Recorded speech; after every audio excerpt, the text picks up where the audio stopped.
భాషల పరిరక్షణకు ప్రతి ఒక్కరూ కృషి చేయాలని కేంద్ర మంత్రి కిషన్ రెడ్డి పిలుపునిచ్చారు. తెలియకుండానే తెలుగు భాష కనుమరుగయ్యే పరిస్థితి వచ్చిందని ఆవేదన వ్యక్తం చేసిన ఆయన ప్రాథమిక స్థాయి వరకు మాతృభాషలో విద్య ఉండాలన్నారు. సినిమాల పేర్లు, కోర్టుల్లో వాదనలు, ప్రతిపాదనలు తెలుగులోనే ఉండాలని కిషన్ రెడ్డి కోరారు. రాష్ట్రంలోని అన్ని పాఠశాలల అధ్యాపకులు తెలుగు బోధన మీద దృష్టి పెట్టాలని సూచించారు. రెండో రోజు ప్రపంచ తెలుగు సమాఖ్య మహాసభలకు హాజరైన కిషన్ రెడ్డిని ప్రపంచ తెలుగు సమాఖ్య నిర్వాహకులు సన్మానించారు.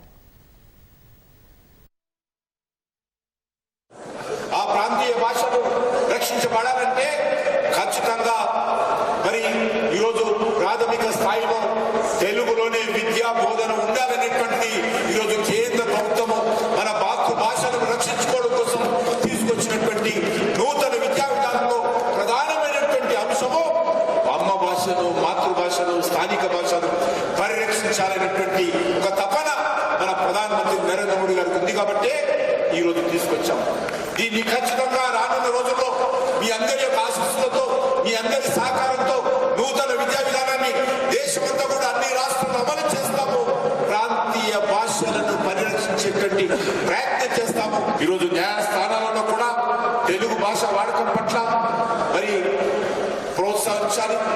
భారత ప్రభుత్వం అంగీకరించింది. తెలుగులోనే, ప్రాంతీయ భాషలోనే తీర్పులు ఇవ్వాలి. అప్పుడే ఎవరైతే కక్షిదారులు ఉంటారో వాళ్ళకు వాస్తవాలు తెలుస్తాయి.